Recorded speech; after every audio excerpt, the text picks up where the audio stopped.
श्री धर्मेंद्र प्रधान जी, देबाश्री चौधरी जी, सांसद दिव्येंदु अधिकारी जी, विधायक तापसी मंडल जी, भाई और बहनों, आज पश्चिम बंगाल सहित समूचे पूर्वी भारत के लिए एक बड़ा महत्वपूर्ण अवसर है।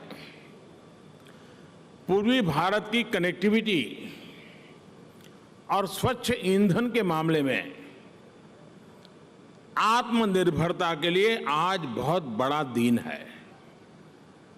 विशेष तौर पर इस पूरे क्षेत्र की गैस कनेक्टिविटी को सशक्त करने वाले बड़े प्रोजेक्ट्स आज राष्ट्र को समर्पित किए गए हैं। आज जिन 4 प्रोजेक्ट्स का लोकार्पण और शिलान्यास किया गया है, उनसे पश्चिम बंगाल सहित पूर्वी भारत के अनेक राज्यों में ईज ऑफ लिविंग और ईज ऑफ डूइंग बिजनेस दोनों बेहतर होंगे। ये प्रोजेक्ट हल्दिया को देश के आधुनिक और बड़े इंपोर्ट एक्सपोर्ट सेंटर के रूप में विकसित करने में भी मददगार सिद्ध होंगे। साथियों, गैस आधारित अर्थव्यवस्था आज भारत की जरूरत है। One nation one gas grid इसी जरूरत को पूरा करने का एक महत्वपूर्ण अभियान है। इसके लिए पाइपलाइन नेटवर्क के विस्तार के साथ साथ नेचुरल गैस की कीमतें कम करने पर भी फोकस किया जा रहा है। बीते सालों में ऑयल और गैस सेक्टर में कई बड़े सुधार भी किए हैं। हमारे इन प्रयासों का परिणाम है कि आज भारत पूरे एशिया में गैस की सबसे ज्यादा खपत करने वाले देशों में शामिल हो गया है। इस साल बजट में देश ने स्वच्छ और सस्ती ऊर्जा के लिए हाइड्रोजन मिशन की भी घोषणा की है, जो क्लीन फ्यूल के अभियान को सशक्त करेगा। साथियों, 6 साल पहले जब देश ने हमें अवसर दिया था, तो विकास की यात्रा में पीछे रह गए पूर्वी भारत को विकसित करने का एक प्रण लेकर हम चले थे। पूर्वी भारत में जीवन और कारोबार के लिए जो आधुनिक सुविधाएं चाहिए, उनके निर्माण के लिए हमने एक के बाद एक अनेक कदम उठाए। रेल हो, रोड हो, हवाई अड्डे हो, जलमार्ग हो, पोर्ट हो, ऐसे हर सेक्टर में काम किया गया। इस क्षेत्र की सबसे बड़ी समस्या ये पारंपरिक कनेक्टिविटी का अभाव तो था ही, गैस कनेक्टिविटी एक बहुत बड़ी दिक्कत थी। गैस के अभाव में पूर्वी भारत में नए उद्योग तो क्या, पुराने उद्योग भी बंद हो रहे थे। इसी समस्या को दूर करने के लिए पूर्वी भारत को पूर्वी बंदरगाहों और पश्चिमी बंदरगाहों से जोड़ने का फैसला लिया गया। साथियों, प्रधानमंत्री ऊर्जा गंगा पाइपलाइन इसी लक्ष्य के साथ आगे बढ़ रही है। आज इसी पाइपलाइन का एक और बड़ा हिस्सा जनता की सेवा में समर्पित हो चुका है। लगभग 350 किलोमीटर की डोभी दुर्गापुर पाइपलाइन बनने से पश्चिम बंगाल के साथ साथ बिहार और झारखंड के 10 जिलों को सीधा लाभ होगा। इस पाइपलाइन को बनाते समय करीब 11 लाख मैंडेज का रोजगार यहां के लोगों को मिला है। अब जब ये पूरी हो गई है तो इन तमाम जिलों के हजारों परिवारों के किचन में पाइप से सस्ती गैस पहुंच पाएगी। सीएनजी आधारित कम प्रदूषण वाली गाड़ियां चल पाएगी। इसके साथ साथ इससे दुर्गापुर और सिंदरी के खाद कारखाने के लिए भी गैस की निरंतर सप्लाई संभव हो पाएगी। इन दोनों कारखानों की ताकत बढ़ने से रोजगार के नए अवसर बनेंगे और किसानों को पर्याप्त और सस्ती खाद मिल पाएगी। मेरा गेल और पश्चिम बंगाल सरकार से आग्रह रहेगा कि जगदीशपुर हल्दिया और बोकारो धामरा पाइपलाइन के दुर्गापुर हल्दिया जंक्शन को भी जल्द से जल्द पूरा करने का प्रयास करें। साथियों, नेचुरल गैस के साथ साथ इस क्षेत्र में एलपीजी गैस के इंफ्रास्ट्रक्चर को मजबूत करने के लिए लगातार काम चल रहा है।